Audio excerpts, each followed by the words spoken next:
क़ाल अल्लाहु तबारक व तआला फ़िल क़ुरआनिल मजीद वल फ़ुरक़ानिल हमीद लक़द कान लकुम फ़ी रसूलिल्लाहि उस्वतुन हसना। सदक़ल्लाहु मौलानाल अज़ीम व बल्लग़ना रसूलुहुन नबियुल अमीनुल करीम व नहनु अला ज़ालिका लमिनश शाहिदीन वश्शाकिरीन वल्हम्दुलिल्लाहि रब्बिल आलमीन। मोहतरम सामीन, आइए सबसे पहले हम और आप सब मिलकर अपने आका व मौला हुजूर ताजदारे मदीना रूहे फिदा जनाबे अहमद मुज्तबा मोहम्मद मुस्तफ़ा सल्लल्लाहु तआला अलैहि वसल्लम की बारगाह बेकसपनाह में आप अपने अंदाज में दरूद पाक का नजराने अकीदत पेश कीजिए। पढ़िए अल्लाहुम्मा सल्ले अला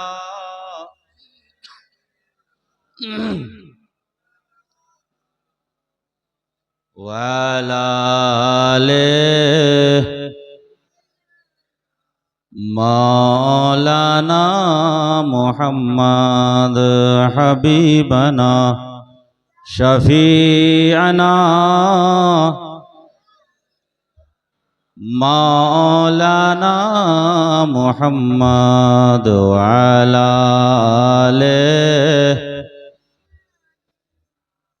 मौलाना मुहम्मद सल्लल्लाहु अलैहि वसल्लम। मोहतरम सामीन, वक्त काफ़ी हो चुका, बहुत ही कम वक्त के लिए मैं आपके सामने हाजिर हुआ हूँ, क्योंकि हकीकत ये है कि ये वक्त खिताब का वक्त नहीं है।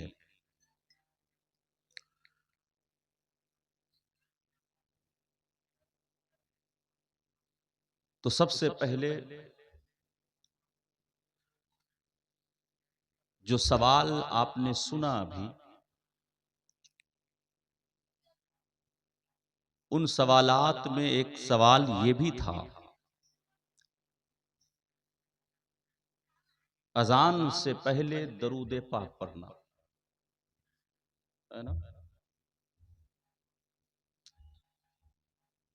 मुस्तहब है, पढ़ सकते हैं, कोई हर्ज नहीं। दरूद व सलाम, दरूद। फिर मैंने अपनी तकरीर को शुरू करने से पहले भी आपसे कहा कि दरूद पाक का विर्द कीजिए। आपने भी पढ़ा और हमने भी पढ़ा। अल्हम्दुलिल्लाह, आज जो भी बंदे खुदा दरूदो सलाम पढ़ता है ना, वो अपने असल पे है, सही रास्ते पर है, असल रास्ते पर। और जो इंसान दरूदो सलाम का इनकार करता है, वो असल रास्ते से भटक चुका है। आप कहोगे कि असल रास्ते से भटक कैसे गया जो दरूदो सलाम नहीं पढ़ता, और दरूदो सलाम पढ़ने वाला असल रास्ते पर है कैसे, ये नहीं समझ में आया। इसको समझाने के लिए मैं सबसे पहले तख्लीक आदम में जाऊंगा। हम आदमी हैं, हमारी असल का नाम हजरत आदम है, क्योंकि अल्लाह रब्बुल इज्जत ने सबसे पहले दुनियाए इंसानियत में किसी इंसान को वजूद बख्शा है तो वो हजरत आदम को बख्शा है। और हजरत आदम को जो बनाया अल्लाह ने, वो किस चीज से? मिट्टी से बनाया। बनाया कहां? जन्नत में बनाया। कितना आसान था कि जहां बन रहा था मिट्टी वहीं की ले ली जाती। हजरत आदम को क्रिएट कहां किया गया, बनाया कहां गया? जन्नत में। तो जाहिर सी बात है कि इंसान जब अपना बाड़ी बनाता है ना, तो मिट्टी सोचता है कि मिट्टी कहां से लें, कहां से लें, कहां से लें भरने के लिए। तो जितना काछे मिलता है ना, इंसान सोचता है कि हम यहीं से लेंगे, मुझे कम पड़ेगा। दूर से लेंगे तो 400 रुपए ट्रॉली पड़ेगी, और थोड़ा नजदीक हो गया तो 300, और घर के बगल ही में मिल गया तो फिर ट्रॉली की जरूरत भी नहीं पड़ेगी। हर इंसान चाहता है ना। तो हजरत आदम अला नबीना की तख्लीक जन्नत में, तख्लीक की गई मिट्टी से। मगर मिट्टी जो की गई, जिस मिट्टी से तख्लीक की गई, वो मिट्टी जन्नत की नहीं थी, वो मिट्टी इस दुनिया की थी। अल्लाह चाहता तो जन्नत की मिट्टी से भी हजरत आदम को मारिजे वजूद बख्श सकता था, बना सकता था। मगर आखिर दुनिया की मिट्टी से हजरत आदम की तख्लीक क्यों की? इसलिए कि अल्लाह आलिमुल गैब व शहादा है, वो जानता था कि दुनिया में मेरे बंदे बहुत ऐसे होंगे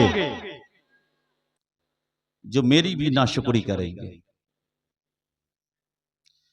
जो बनाने वाले के खिलाफ बोलेंगे, रसूलों के खिलाफ बोलेंगे। कुछ वो होंगे जो मुझे भी मानने वाले होंगे, मेरे मुस्तफा को मानने वाले होंगे। जो मुझे और मेरे रसूल को मान लेंगे वो मोमिन होंगे, और जो मुझे और मेरे हबीबों को, मेरे रसूलों को, मेरे खलीलों को नहीं मानेंगे वो काफिर हो जाएंगे। तो अगर आदम की खमीर को जन्नत की मिट्टी से बनाया गया होता तो आदमी तो मुख्तलिफ किस्म के, नबी ने फरमाया कि 73 फिरके होंगे, कुल्लुहुम फिन्नार इल्ला वाहिदा, सब के सब जहन्नम में जाएंगे सिवाय एक के। और वो एक कौन? मुस्तफा ने बता भी दिया कि वो अहलुस सुन्नत वल जमा, वो अहलुस सुन्नत वल जमा है। लेकिन उत्तर दिनाजपुर के मुसलमान हनफी में ना शक कर बैठते हैं। हनफी अहले सुन्नतो वल जमात के अकीदे पर जो कायम है ना, वो भी अपने आप को हनफी कहलाता। अल्हम्दुलिल्लाह हनफी है। लेकिन जानते हो वहाबी भी अपने आप को हनफी कहता है, देवबंदी भी अपने आप को हनफी कहता है। जब कहीं रिश्ते की बात होती है, आमी तो हनफी आची। बस एक सुन्नी मुसलमान अहले सुन्नत वल जमा, अरे हनफी ये तो मेरे ही मसलक का है। हनफी होना अहले सुन्नत वल जमात की दलील नहीं है। हनफी मसलक है अहले सुन्नत वल जमात तो वही होगा जो मुस्तफा की ताज़ीम करता होगा और दिलों में मुस्तफा का इश्क लिए। हकीकत में अहले सुन्नत वल जमात वही है जिसके दिल में मुस्तफा की मोहब्बत हो। हनफी तो सब कहते हैं, आबी भी अपने आप को हनफी कहता है, देवबंदी भी अपने आप को, जिससे पूछो सब कहेगा हनफी हनफी। बहाबी कहने में शर्म आती, कभी नहीं कहेगा हम बहाबी। तो बनाया कहां की मिट्टी से?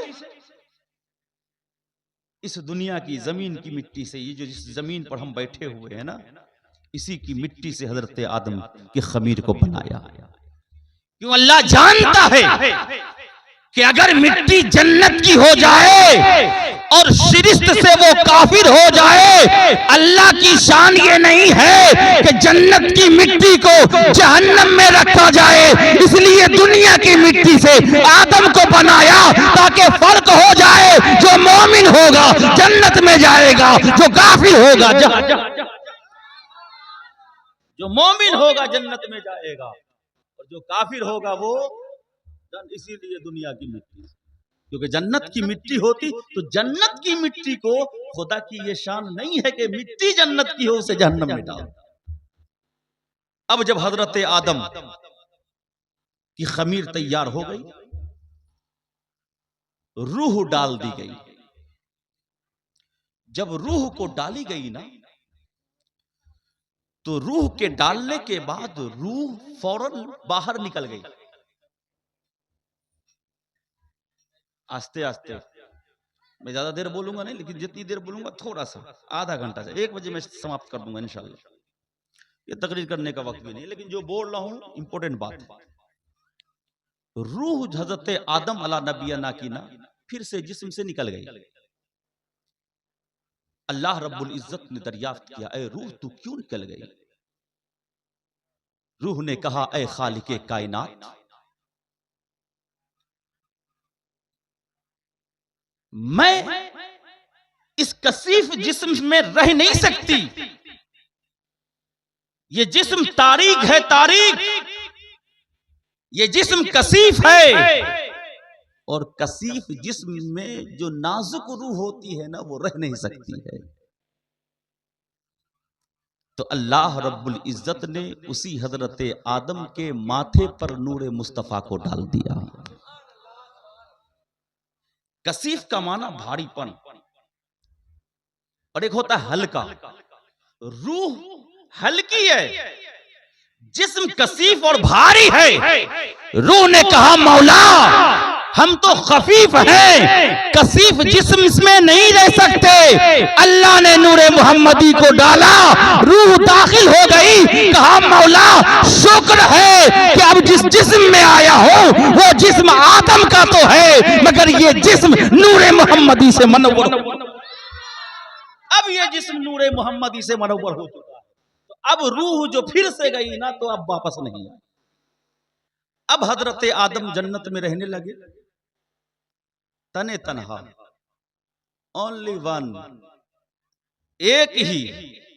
इतनी बड़ी जन्नत में मन नहीं लगने लगा, उचाट हो गई तबीयत।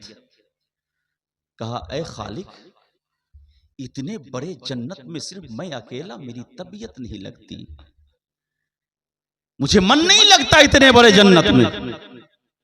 अल्लाह रब्बुल इज्जत ने हजरत आदम को नींद दे दी। जो ही नींद दी, हजरत आदम सोए। अल्लाह रब्बुल इज्जत ने हजरत आदम की बाईं पसली को निकाल लिया। पसली, पहलू की जो हड्डी होती है ना, पसली, बाईं पसली को निकाल दिया, और निकाल कर उसी से हजरत आदम की जौजा हजरत हव्वा की पैदाइश फरमा दी। बाईं पसली से नींद दिया, हजरत आदम सोए। अल्लाह रब्बुल इज्जत ने बाईं पसली को निकाल लिया। निकालने के बाद उसी बाईं पसली से अल्लाह रब्बुल इज्जत ने हजरत हव्वा को पैदा फरमाया। नींद खुली, खुलने के बाद देखा, अरे ये हसीनो जमील खातून। अल्लाह के हुजूर में अर्ज की, मौला ये कौन है? अल्लाह रब्बुल इज्जत ने इरशाद फरमाया, आदम ये तुम्हारी बीवी है। हजरत आदम अपने हाथों को बढ़ाए कि छूए।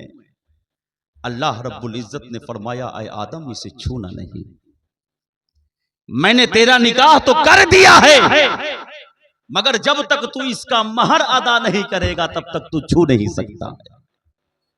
जब तक तू इसका महर जानते हो ना, उत्तर दिनाजपुर वालों ने ना जुज का नाम ना कुल रख दिया। जुज, महर एक जुज है निकाह अक्द का, है ना, लेकिन पूरे इसको ना महर कहता। महर है मोर मेटा मोहारा छे, बोलता ना, पूरे को महर बोल देता। लेकिन महर जानते हो क्या है? महर वो है जो निकाह यानी ईजाब और कबूल के बाद जो मिल के बोझा का मालिक जो लड़का होता है ना, उसी के एवज में जो दिया जाता है पैसा, वही हकीकत में महर होता है। और इंसान जो है ना, हम ये हैं कि हम कह देते हैं दैन महर, दैन महर, दैन महर। मुसलमानों कभी दैन महर बोल कर करके ना तुम खुद गलत कर देते हो। दैन का माना ही कर्ज होता है। दैन का माना कर्ज होता है। कितने शौहर ऐसे हैं जिंदगी कट जाती है लेकिन अपनी बीवी को महर नहीं देता है। देता है? नहीं देता। अल्लाह ने अगर तौफीक दी है तो महर मुअज्जल अदा करो, जल्दी जैसे ही करो कहो कि हाँ मुझे कबूल है, कोशिश करो कि अदा कर दिया जाए। लेकिन उत्तर दिनाजपुर में ये मुश्किल है, इसलिए कि जहां बिकता है वहां जल्दी अदा नहीं किया जाता है। महर कितना? अगर 7 लाख रुपया तुम लोगे तो हम 14 लाख रुपया महर बांध देंगे।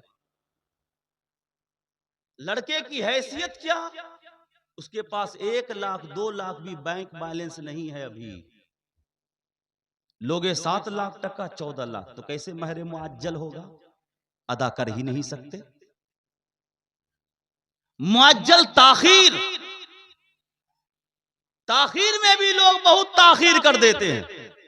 कभी इतनी ताखीर हो जाती है कि कब्र में चला जाता है, अदा ही नहीं होता, इतनी ताखीर हो जाती है। और कुछ जो जानकार हैं, इल्म जानते हैं, नॉलेज रखते हैं, वो अपनी बीवी से, अहलिया से कहते हैं ये लो या फिर मुझे माफ कर दो, है ना? अगर बीवी ने माफ कर दिया तो यकीनन आपको माफी मिल जाती है। वो बीवी का हक है, वो चाहे तो आपसे तकाजा कर सकती है। अगर नहीं दोगे तो गुनहगार होगे, नहीं दोगे तो गुनहगार होगे। इसलिए जो महर है उसे पूरा करने की कोशिश करो। मैं कहता हूं तुम मांगना ससुर से छोड़ दो ना, तो फिर तुम्हारा महर भी कम हो जाएगा। महर इतना कम हो जाएगा कि 21,000 11,000 में हो जाएगा। जैसे ही कहो कि मुझे कबूल है, फौरन जेब से निकालो, अदा कर दो। कसम खुदा की, मुस्तफा के उम्मती में सबसे बेहतरीन उम्मती वही है जो महर को कर्ज नहीं रखता है, अपनी अहलिया को फौरन अदा कर देता है। सीखो, है ना? मांगोगे 10 लाख, जो जितना मास्टर बड़ा प्रॉपर्टी वाला होगा ना उतना ही ज्यादा मांगता है कि नहीं? हकीकत मास्टर है तो 15 लाख, अगर कोई 90 लाख टका महीना कमाता है तो और बढ़ गया उसकी कीमत। लग रहा है बकरीद का जानवर बिक रहा है। होता है ना? इन चीजों को छोड़ो, आप कोशिश करो कि हम अपने ससुर के पूंजी पर नहीं पलेंगे। अगर पलेंगे तो खुद अल्लाह के फजल पर हम पलेंगे। हम किसी का सदका नहीं खाएंगे। अल्लाह ने मुझे पैदा किया, दुनिया की हर चीजें अता फरमाई, जब तक जिंदगी है किसी के मरहूने मन्नत नहीं रहेंगे। अगर रहेंगे तो मुस्तफा का सदका खाते रहेंगे, अगर खाएंगे तो मुस्तफा का सदका खाते रहेंगे। ये क्या है? अगर जोड़ोगे ना तो पूरी जिंदगी तुम्हारा ससुर ही के पैसे से गुजर जाता है, तुम क्या अपनी बीवी को खिलाओगे? मेरा नौजवानों से एक क्वेश्चन है भाई, आप सोचते हो कि ससुर से लेते ही होबे, अगर नहीं लेंगे तो कैसे गुजरेगा? मुसलमानों तुम छोड़ करके तो देखो, तुम मुस्तफा की शरीयत पे चल करके तो देखो। कसम खुदा की, जो परेशानी भी होगी ना, मुस्तफा की शरीयत के बुनियाद पर सारी परेशानी खत्म होती है। जरा अल्लाह ने फरमाया आदम छूना नहीं, निकाह तो हो गया है लेकिन छूना नहीं। का मौला बीवी है ना, बीवी को ना छुए तो किसे छुए? अल्लाह ने कहा आदम पहले महर अदा करो, पहले महर, तार पोरे छूते हो बे। मौला महर क्या अदा करूं? जन्नत में तो इतने सोने हैं, जवाहिरात हैं, कंकर हैं। जो कंकर है ना नीचे, वो भी जवाहिरात, सोने और मोतियों के थे, और इतनी कीमती कि दुनिया का 1 किलो भी सोना उठा लो, वहां एक छोटा सा कंकर उठा लो ना, फिर भी वो एक कंकर यहाँ के 1 केजी सोने से भी बहुत ज्यादा कीमती। मौला बहुत है, क्या दे दें? अल्लाह ने कहा कि नहीं, न सोना चलेगा, न जवाहिर चलेगा, न याकूत चलेगा, न मरजान चलेगा, कोई चीज नहीं चलेगा। तो मौला महर देना क्या होगा? महर क्या देंगे? अल्लाह ने फरमाया आदम, जन्नत के ये तमाम चीजें तुम्हारे लिए महर नहीं बन सकती है। अगर महर अदा करना है तो सबसे पहले मेरे हबीब मोहम्मद मुस्तफा पर दरूद, मोहम्मद मुस्तफा पर दरूद पढ़ना होगा। तो गोया हजरत हव्वा का महर अल्लाह रब्बुल इज्जत ने दरूद मुस्तफा को बना, सलाम मुस्तफा को बना दिया।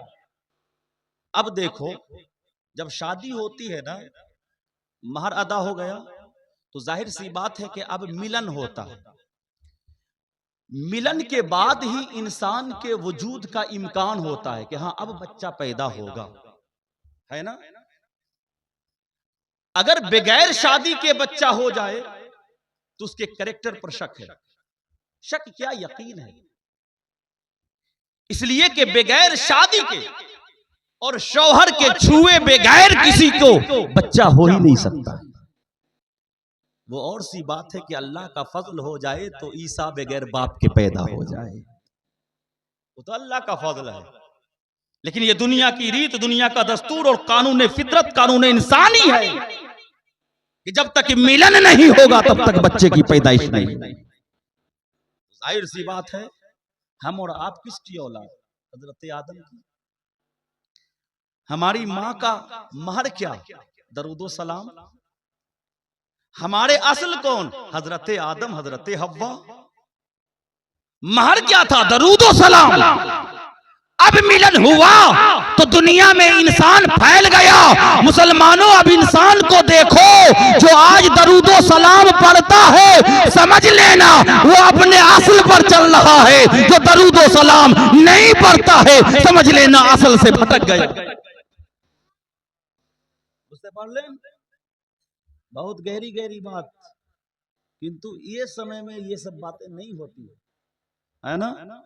और जितने जलसे होते हैं ना, अक्सर 99% में मुझको 12 के बाद ही देता है। मैं कहता हूं कि ऐसा जलसा जिसमें लोग ही ना हो, सुनने वाले ना, बेकार है। मैं कहता हूं कि किसी भी जलसे में फकत 2 मुकर्रिर रखो, 2, सिर्फ 2, ओनली 2। 12 बजे तक जलसा करो, बस सिर्फ 12 बजे तक। आपके जलसे का खर्च भी कम होगा। और मदरसा में अगर जलसा हो तो मैं तो और कहूंगा कि कम करो, जितना कम हो कम करो, क्योंकि तालीम में खर्च करना आज के जमाने में मैं कहता हूं सबसे बड़ी इबादत यह है कि अपने बच्चों को तालीम दो और उसकी तालीम पर खर्च किया करो। फजूल खर्ची से बचो। जलसे सिर्फ 12 बजे तक करो, ताकि सुनाने वाले भी अच्छी तरीके से सुनाते रहें और सुनने वाले भी बेहतर तरीके से सुनते रहें। तो मुसलमानों, हजरत हम सब की मां हजरत हव्वा का महर क्या था? मुस्तफा पर दरूद व सलाम। वो शान है मेरे मुस्तफा की। मैंने जिस आयत करीमा की तिलावत की, अल्लाह रब्बुल इज्जत इरशाद फरमाता है, क़द कान लकुम फी रसूलिल्लाहि उस्वतुन हसना। तहकीक के अल्लाह के रसूल सल्लल्लाहु अलैहि वसल्लम की जिंदगी में तुम्हारे लिए एक बेहतरीन नमूना है। आज बहुत सारे मुस्लिम लोग, मुसलमानों के बच्चे जो जवान हैं और मगरिबी तहजीब व तमद्दुन में पल रहे हैं और परवान चढ़ रहे हैं, यानी जिसकी परवरिश देहातों में नहीं, यूरोप और अमेरिका में हो रही है, और वो मुसलमान है, उनका भी एक क्वेश्चन रहता है कि क्या मुस्तफा जाने रहमत को अपना आइडियल बनाना ही होगा? क्या उससे हट कर करके हम जिंदगी नहीं गुजार सकते? खुद मुसलमान कहलाते मुसलमान, मुसलमानों के वो बच्चे जो आज यूरोप और अमेरिका मगरिबी तहजीब और तमद्दुन में पल रहे हैं, उनका भी एक क्वेश्चन ये है कि क्या हमें अपनी जिंदगी में मुस्तफा को आइडियल बनाना होगा? आज के जमाने में जो तकरीर होनी चाहिए वो सबसे ज्यादा यंग पीरियड के लोगों को उसके माइंड पर इस्लाम का बुखार चढ़ाना चाहिए। उसे बताना चाहिए कि इस्लाम कौन सा मजहब है। उसे बताना चाहिए कि हमारा दीन जो इस दीन इस्लाम है वो सारे दीनों में सबसे बेहतर है। तुम कहते हो क्या हमें मुस्तफा जाने रहमत को अपना आइडियल बनाना चाहिए? आप उठो मुस्तफा जाने, उठाओ मुस्तफा जाने रहमत की तारीख को, जब सबसे पहले मुस्तफा जाने रहमत सल्लल्लाहु ताला अलैहि वसल्लम ने ना मक्के के काफिरों को बुला करके आपने सबसे पहली मर्तबा कहा था अल्लाह एक है, मैं अल्लाह का रसूल हूं। तो मक्के वालों ने कहा था उस काफिरों ने, अरे हमारे पास तो 360 खुदाएं हैं जिसे हम रोजाना देखते हैं, हम उसका तसव्वुर करते हैं, हम उसका एहसास करते हैं। 360 खुदाएं हैं जिसको हम जाकर के बुतखाने में छुआ भी करते हैं, ये मेरा खुदा है।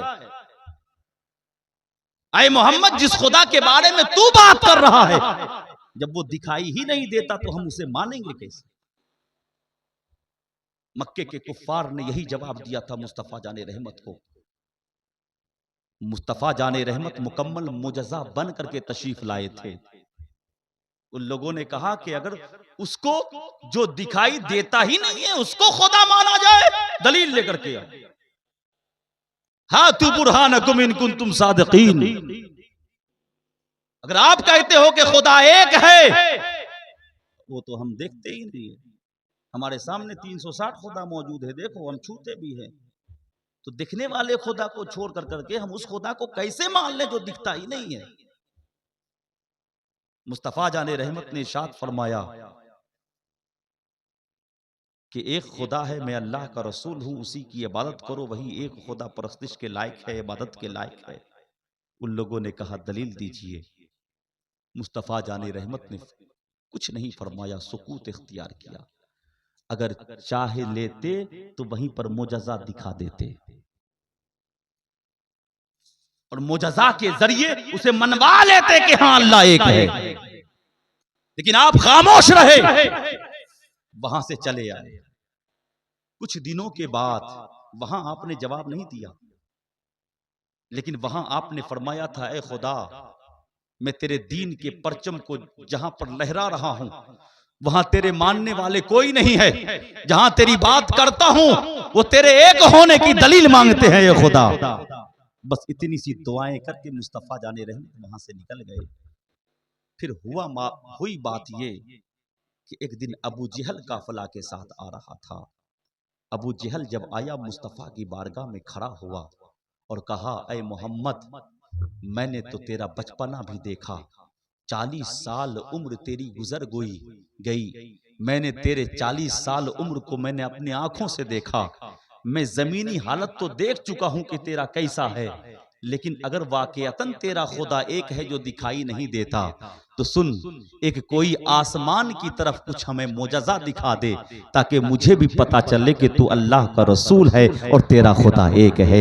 उसी वक्त हम सब के नबी मोहम्मद अरबी सल्लल्लाहु अलैहि वसल्लम ने 14वीं की रात है, चांद अपने शबाब पर है, मुस्तफा अपनी उंगली को उठाते हैं, जो ही उठाते हैं चांद 2 टुकड़े हो जाता है और फिर टुकड़े होने के बाद चांद आपस में जुड़ जाता है। अबू जहल देख कर लेता है मुजज़्ज़ा।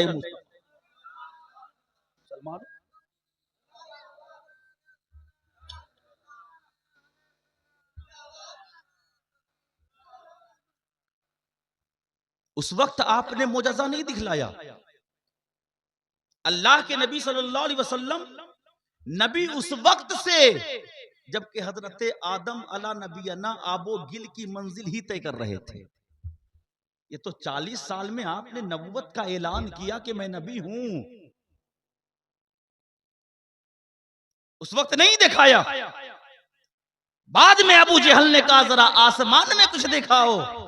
मुस्तफा ने उंगली से इशारा किया, चांद 2 टुकड़े हो गए। इशारा किया, चांद फिर जुड़ गया। फिर एक वक्त आया, मौला अली ने इश्क मुस्तफा पर अपनी नमाज को कुर्बान कर दिया। अली ने, मैं नहीं कहता कि कज़ा, इसलिए कि इश्क मुस्तफा में नमाज कज़ा नहीं हो सकती है।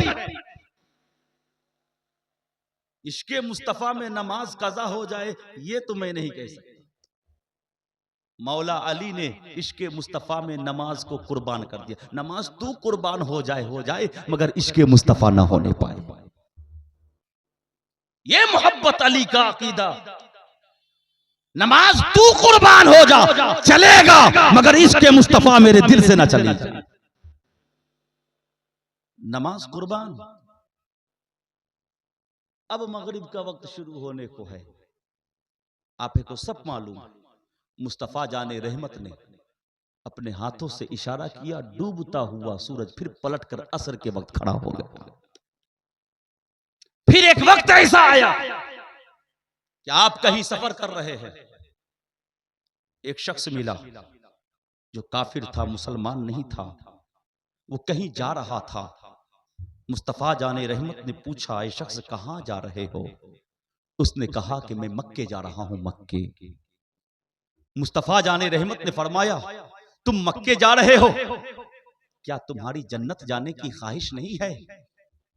उस काफिर शख्स ने कहा, हाँ हाँ क्यों नहीं, जन्नत जाने की ख्वाहिश किसको नहीं होती है, लेकिन जरा ये तो बताओ कि जन्नत का रास्ता किधर है। जरा ये तो बताओ कि जन्नत का रास्ता किधर है। मोहम्मद अरबी ने फरमाया, ऐ शख्स सुन, मुझ पर कलमा पढ़ ले, यही जन्नत का रास्ता। मुस्तफ़ा ने फरमाया, मुझ पर कलमा पढ़ ले, यही जन्नत का रास्ता है। उसने कहा, मैं तुझे कैसे नबी मानूं, कुछ हो तो दिखाओ ताकि नबी मानूं। सेहरा था, बयाबान था, चटियल मैदान, जहां न पेड़ नजर आते थे न कुछ नजर आता था, सिर्फ रेतीली जमीन ही जमीन नजर आती थी। कहा कि जिससे भी तुम कहोगे, मेरे नबी ने फरमाया, मैं उसी से अपने नबी होने की शहादत और गवाही दिलवा दूंगा। उस शख्स ने चारों तरफ अपने निगाहों को दौड़ाया। दौड़ाने के बाद देखा कि इस चटियल मैदान में एक दूर में जाकर के एक छोटा सा पेड़ खड़ा हुआ। पेड़, दरख्त, गाछ खड़ा हुआ है। उसने कहा, ऐ मोहम्मद, अगर तू वाकयातन नबी है ना, तो उससे तू अपनी शहादत दिलवा दे कि तू नबी है। हम सब के नबी ने इरशाद फरमाया कि सुन, मुझे वहां जाने की जरूरत नहीं है, तू जा उस पेड़ के काछे जा, करीब जा और उससे कहना आहिस्ते से, ज्यादा जोर से भी मत कहना, आहिस्ते से कहना कि तुझको वहां पर खड़े मोहम्मद अरबी बुला रहे हैं, डाक रहे हैं। काफिर था, काफिर गया, उस पेड़ के काछे गया, करीब में जाकर के कहा, मोहम्मद अरबी डाक रहे हैं। उसने जमीन के सीने को हिलाया, डुलाया और जमीन के सीने को चीरता हुआ मुस्तफा के कदमों में आकर गिर जाता है। और सिर्फ गिरता नहीं है, तारीख शाहिद है कि जब मुस्तफा के कदमों पर गिरा तो उस दरख्त के पत्तों से आवाज आने लगी, ला इलाहा इल्लल्लाहु मुहम्मद, ला इलाहा इल्लल्लाहु मुहम्मद। दलील मांगते हो? देखो मुस्तफा जाने रहमत, मैंने तो देखा मुस्तफा जाने रहमत की जिंदगी में कि आपने सूरज से भी कलमा पढ़ाया है, आपने चांद से भी कलमा पढ़ाया है, आपने दरख्तों से भी कलमा पढ़ाया है। अच्छा, छागुल और भेड़िया दोनों एक दूसरे का ना कट्टर दुश्मन है। जहां छागुल होगा वहां भेड़िया नहीं होगा, और जहां भेड़िया होगा वहां छागुल नहीं होगा। इसलिए कि अगर दोनों एक जगह पाया गया तो समझ लेना कि अब किसी और की हुकूमत नहीं हो सकती, अगर हो सकती है तो फकत मोहम्मद मुस्तफा की हुकूमत हो सकती। एक शख्स बकरी चरा रहा था, बकरी के पीछे चरवाहा था। चरवाहा जानते ना, चराने वाला लकड़ी लेकर के पीछे पीछे घूमता है ना, चरवाहा। और बकरी के पीछे भेड़िया लगा था। चरवाहा बकरी के पीछे और बकरी के पीछे सियाल, गिदड़, है ना। पता नहीं गिदड़ ही को सियाल कहते हैं कि सियाल ही को गिदड़ कहते हैं, या अलग अलग किस्में। गिदड़ खा जाता है बकरी के बच्चे को, अपने दांत में उठाएगा, लेकर चल देगा। जब देखा ना चरवाहा, अरे ये कहां से आ गया, अगर थोड़ा सा भी इसे छूट मिला तो ये मेरी बकरी को खा जाएगा। उसने डंडा उठाया, डंडा उठाने के बाद उठाया ना तो भेड़िए को अल्लाह रब्बुल इज्जत ने जुबान अता फरमा दी। भेड़िया उस चरवाहे से कहने लगा, तू किस दुनिया में गुम है, सुन जा, मैंने सुना है कि मोहम्मद अरबी की आमद हो चुकी है, जा उसका जाकर कलमा पढ़ ले। जब उसने देखा कि भेड़िया हमसे कलाम कर रहा है, ताज्जुब करने लगा, बोला मोहम्मद अरबी की आमद हो चुकी है, उसका कलमा पढ़ लूं? भेड़िया अगर बोल रहा है तो सच ही बोल रहा है, क्योंकि आज तक मैंने नहीं देखा किसी जानवर को इंसान की जुबान में बोलते हुए। अब भेड़िया कहने लगा, तुम जाओ। इसने कहा कि अच्छा मैं तो चला जाऊंगा, मेरी बकरी की देखभाल कौन करेगा? उस भेड़िया ने कहा, तुम जाओ तो सही, मैं तुम्हारे बकरी की देखभाल कर लूंगा। दुश्मन है दोनों का, लेकिन रहमत है कि रहमते खुदा आ रहा है। मुस्तफा की आमद हो चुकी है। मुस्तफा की आमद हुई ही इसलिए है कि दोस्त और दुश्मन का फर्क मिटा दिया जाए, काले और गोरे का फर्क मिटा दिया जाए। नमाज में, मस्जिदों में एक सफ में अमीर और गरीब को खड़ा करके बतला दिया कि मुस्तफा के उम्मतियों में न कोई गोरा है, न काला है, न छोटा है, न बड़ा है। मुस्तफा का उम्मती है तो सब बराबर हो। अगर मुस्तफा का उम्मती है तो सब बराबर होता। मुस्तफा के उम्मती में कोई छोटा नहीं होता, मुस्तफा के उम्मती में कोई बड़ा नहीं होता। हाँ, कबूल जो मुस्तफा की बारगाह में हो जाता है वही सबसे बड़ा होता है। तो कबूल होना है मुस्तफा की बारगाह में, और मुस्तफा की बारगाह में कबूल वही होता है जो मुस्तफा की शरीयत के मुताबिक चला। तो देखो, मुस्तफा जाने रहमत ने कई मोजज़ात में, तो मैं 4 बताए ना, बहुत सारे, जिसे देख देख कर करके बहुत सारे कुफ्फारों ने कलमा पढ़ लिया। अब एक सवाल पैदा होता है कि आखिर बाद में मुस्तफा ने मोजज़ात का इजहार क्यों फरमाया? उस वक्त भी तो कर सकते थे, उस वक्त भी मोजज़ा दिखा देते, सारे काफिर तुरंत मुसलमान हो जाते। तो सुनो, मुस्तफा जाने रहमत ने उस वक्त मुजज़ा नहीं दिखाया ताकि मेरी उम्मतियों,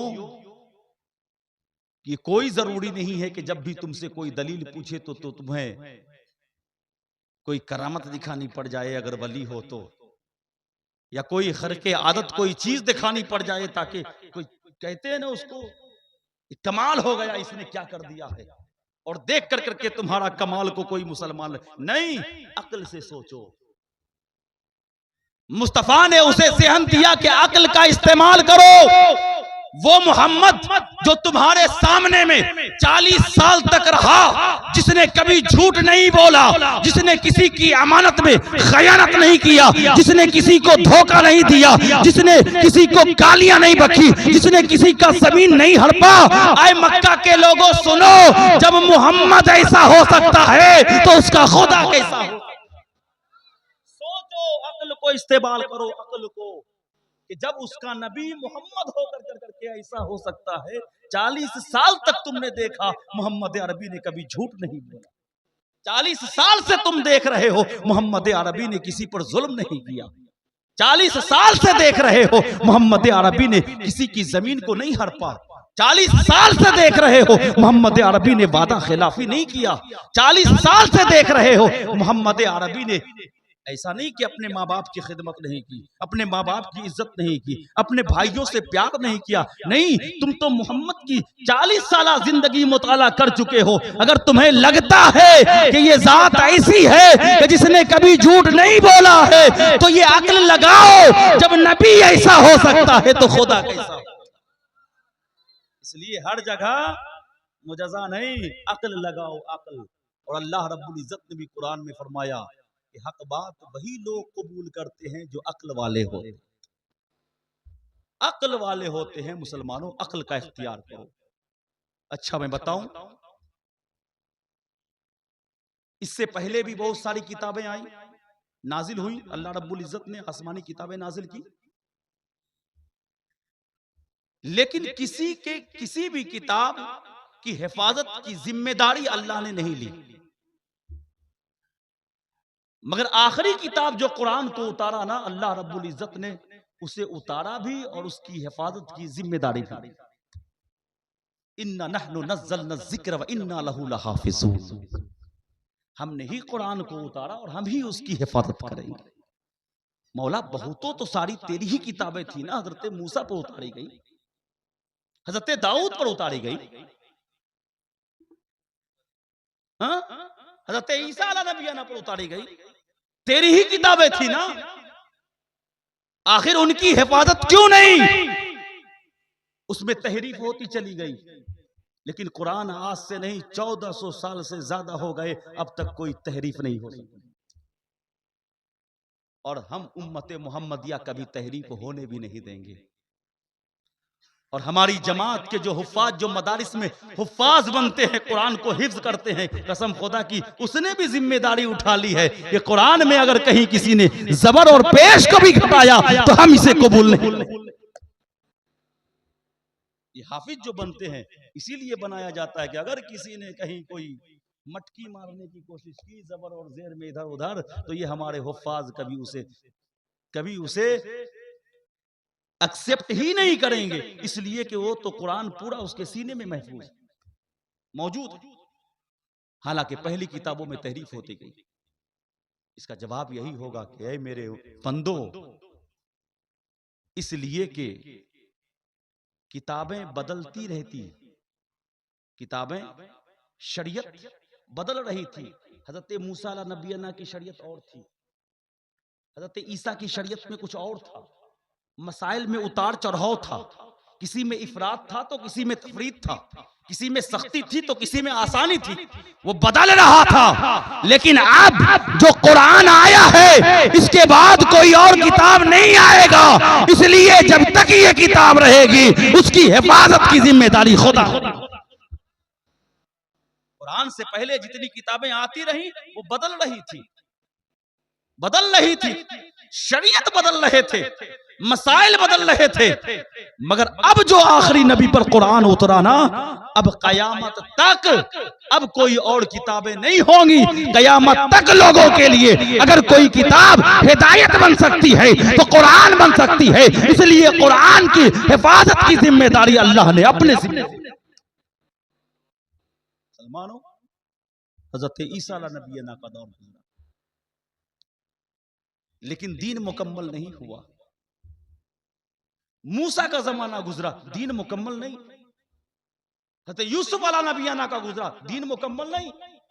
हजरत मूसा अला नबियाना का जमाना था, दीन मुकम्मल नहीं हुआ। आप जाते वक्त हजरत यूशा बिन नून को सौंप करके गए कि अब जिम्मेदारी आप।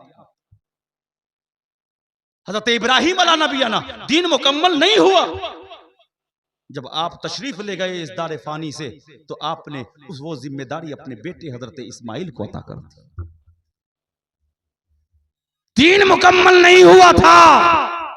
हजरत ईसा अलैहिस्सलाम के जमाने में भी दीन मुकम्मल नहीं हुआ, मगर दीन अगर मुकम्मल हुआ है तो मेरे मुस्तफा पर दीन मुकम्मल हुआ है। जब दीन मुकम्मल हो गया तो खुद अल्लाह ने इरशाद फरमाया, अल यौमा अकमलतु लकुम दीनकुम, अब मेरा हबीब आ गया है, अब दीन मुकम्मल। दीन की तकमील भी मोहम्मद मुस्तफा की। अब इसके बाद कोई और दीन हमें एक्सेप्ट नहीं है, हमें कबूल नहीं है। कयामत तक अगर कोई दीन चलेगा तो वो दीन मुस्तफा चलेगा। यौम अकमलतु लकुम दीनकुम, आज मैंने तुम्हारे लिए तुम्हारे दीन को मुकम्मल कर दिया। मुसलमानों, मुस्तफा से मोहब्बत करो। बस लास्ट, ये महफिल को देख करके ना पटरी पर से कभी कभी उतर जाता हूं, क्या करूं नहीं करूं कैसे बताऊं। बस लास्ट ये चीज सुन लीजिए कि मुस्तफा की मोहब्बत क्या है, और जिस मुस्तफा से हम मोहब्बत करते हैं ना उनकी अजमत क्या है। फतेह मक्का हुआ ना, फतेह मक्का, जब मक्का फतह हुआ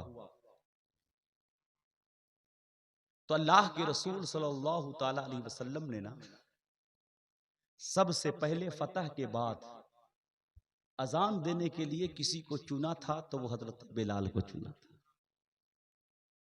हजरत मुस्तफ़ा भी बता रहे हैं कि देखो, जो दीन इस्लाम में आ जाता है ना, उसे ऊंच नीच नहीं देखी जाती दीन इस्लाम में। हब्श का अगर गुलाम भी हो, मुस्तफ़ा की बारगाह में मकबूल हो, तो वही महबूबे बारगाह मुस्तफ़ा हो जाता है। और जो महबूबे बारगाह मुस्तफ़ा हो, वही महबूबे बारगाह खुदा भी होता है। का बिलाल अब अजान दे दो। होता है ना, खुशी होती है। आज हमें खुशी होगी तो हम पार्टी रखते हैं, है ना। हमें कोई खुशी मिलेगी ना तो पार्टी करो, पार्टी। और पार्टी में क्या करो, डीजे भी लेते आओ, पिकनिक करो, डीजे लो, खूब डांस करो, खुशी मिली है। शरीयत मुस्तफ़ा के अगर खिलाफ कोई कदम उठाओगे मुसलमानों, तो तुम्हारी जिंदगी गारत है। कभी तुम्हारी जिंदगी फलेगी फूलेगी नहीं, इसलिए कि तुम मुस्तफ़ा की शरीयत के खिलाफ कर रहे हो। खुशी अगर मनानी है तो ऐसी खुशी मनाओ जिससे रसूल राजी हो जाए, उसका रब राजी हो जाए। बिलाल से कहा, बिलाल आजाद हो। और जानते हो कहां चढ़ा दिया? मुस्तफ़ा जाने रहमत ने काबे की छत पर चढ़ा दिया। ए बिलाल, काबे की छत पर अजान दो। काबे की छत पर अजान हजरत बिलाल देने लगे। आज पूरी दुनिया जो अजान देती है, काबे की तरफ मुंह करके देती है ना। काबा की तरफ ना, उधर ही मुंह कर करके अजान भी दिया जाता है, उधर ही मुंह कर करके नमाज भी पढ़ी जाती है। अरे अल्लाह ने क्या मेरे मुस्तफ़ा की शान बढ़ाई है। हम क्या बढ़ाएं? कहते हैं कि सुन्नी उलमा सिर्फ मुस्तफ़ा मुस्तफ़ा मुस्तफ़ा बहुत शान बढ़ा देते हैं। हम क्या बढ़ाए? हमारी जुबान में तो वो अल्फाज भी नहीं है। हम तो बहुत संभल करके बोलते हैं, कहीं मुस्तफ़ा की बारगाह में तौहीन न हो जाए। अरे मुस्तफ़ा की जात को समझना हो तो अगर बंद कर दो कुरान को, तो कुरान है, खोल कर पढ़ने लगो तो मोहम्मद मुस्तफ़ा की जात। गोया पूरा कुरान ही मोहम्मद मुस्तफ़ा। चढ़ा दिया। बिलाल चढ़ो, फतह हुई है, खुशी का दिन है आज। मक्का फतह हुआ, अजान दे दो। अजान देने लगे, अल्लाहु अकबर अल्लाहु अकबर, अशहदु अन ला इलाहा इल्लल्लाह, अशहदु अन ला इलाहा इल्लल्लाह। काबे की छत पर अब पूरी दुनिया अजान देती है काबे की तरफ। हो सकता है आपका क्वेश्चन कि जब बिलाल सकफे काबा पर, काबे की छत के ऊपर अजान दे रहे थे, तो बिलाल का मुंह किधर था? बिलाल का मुंह किधर था? तो मुसलमानों, मैं बताऊं, बिलाल काबे की छत के ऊपर थे, अजान दे रहे थे, और मुंह बिलाल का किसी और की तरफ नहीं था, अपने यार मोहम्मद मुस्तफा की तरफ, अपने यार मोहम्मद मुस्तफा की तरफ था। इसलिए कि मुस्तफा की जात तो काबे का भी काबा है। इसीलिए तो इमाम इश्क मोहब्बत आला हजरत शाह इमाम अहमद रजा खां फाजिले बरेलवी इरशाद फरमाते हैं, हाजियो आओ शहनशाह का रोजा देखो। अरे काबा तो देख चुके हो, काबे का काबा देखो। काबा तो देख चुके हो, काबे का काबा। काबे का भी काबा कोई और जात नहीं है, मोहम्मद मुस्तफा की जात है। इसलिए मुस्तफा की तौहीन करोगे तो ईमान से खारिज। कोशिश करो मुसलमानों कि हम पहले अकायद को मजबूत करें। अकायद मजबूत होने के बाद अपने आमाल और अपने अखलाक को बेहतर बनाएं। हमें चाहिए कि हम अपनी जिंदगी को शरीयत मुस्तफा के मुताबिक गुजारें। आप जानते हो, पूरी हिस्ट्री आप उठा करके देख लो, पूरी दुनिया की, किसी की जिंदगी में आपको दुनिया के हर गोशे की सीरत नहीं मिलेगी। पूरी दुनिया इंसानियत में जब से दुनिया कायम है और कयामत तक, मैं कहता हूं कि हर शोबे की अगर सीरत आपको मिलेगी तो वो जाते मुस्तफा में मिलेगी। हर शोबे की सीरत। अरे मुस्तफा को अगर तुम चाहते हो कि बाप का मकाम समझना, तो मुस्तफा की जिंदगी को उठाओ और फातिमातुज़ ज़हरा की जिंदगी का मुताला करो। फातिमातुज़ ज़हरा की नजर से देखो, पता चल जाएगा कि बाप का मकाम क्या होता है। अगर तुम चाहते हो कि बेटी की अजमत को समझें, अगर तुम चाहते हो कि अपने औलाद की अजमत को समझें तो कहीं और जाने की जरूरत नहीं है। मुस्तफा की हिस्ट्री को उठाओ और देखो कि मुस्तफा अपनी औलाद से कितना प्यार करते थे। वही फातिमा जब कदमे मुस्तफा में आती थी तो मुस्तफा बैठे होते थे तो फातिमा के लिए मुस्तफा खड़े हो। अगर अज़दवाजी जिंदगी शुरू करनी हो, निकाह वाली, निकाह के बाद की शौहर और बीवी के दरमियान की जिंदगी शुरू करनी हो तो कहीं जाने की जरूरत नहीं है। दुनिया के किसी हीरोज में तुम्हें अपना आइडियल नहीं दिखेगा। अरे अगर हम ईमान वालों का कोई आइडियल हो सकता है तो दुनिया का कोई ठेकेदार नहीं होगा। अगर होगा तो मदीने के अहमद मुख्तार होगा। देखना हो ना कि मियां और बीवी के दरमियान का रिश्ता कैसा होना चाहिए तो उठाओ तारीख हजरत खतीजतुल कुबरा का, उठाओ मोहम्मद मुस्तफा की तारीख को, उठाओ मोहम्मद मुस्तफा की जात को, उठाओ हजरत आयशा की तारीख को।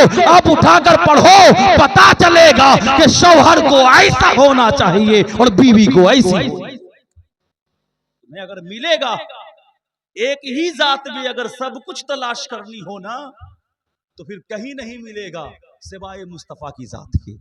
आप मुस्तफा के जात में जो चीज तलाश करोगे मुस्तफा की जात में हर पहलू पर आपकी कदम ब कदम आपकी हिदायत करती रहेगी। कोशिश करो कि मुस्तफा की सीरत को हम पढ़ें। अल्लाह रब्बुल इज्जत से दुआ करे कि मौला हम सबको सुनने और सुनाने से ज्यादा उस पर अमल करने की तौफीक और रफ़ीक अता फरमाए। अच्छे अमल और नेक अमल की तौफीक और रफ़ीक अता फरमाए। कोशिश करें आप सब, हम सब भी, आप हमारे लिए दुआ करें, हम आपके लिए दुआ करते हैं कि जब तक जिंदगी बाकी रहे मौला अगर किसी का सच्चा और पक्का गुलाम बनाकर इस दुनिया में रखना हो तो किसी और का मत बनाना, किसी दुनिया के मालदार के चौखट पे मत गिराना। अगर गिराना ही हो तो अपने महबूब मोहम्मद मुस्तफ़ा की चौखट पे गिरा देना, क्योंकि उसकी चौखट पे जो गिर जाता है ना वो सिर्फ मुस्तफ़ा ही का महबूब नहीं होता है, वही खुदा का भी महबूब हो जाता है। अस्तगफिरुल्लाह रब्बी मिन कुल्लि ज़म्बिन व अतूबु इलैहि व मा अलैना अल बलाग व आखिरु दावाना अल्हम्दुलिल्लाहि रब्बिल आलमीन। अस्सलामु अलैकुम व रहमतुल्लाहि व बरकातुहू।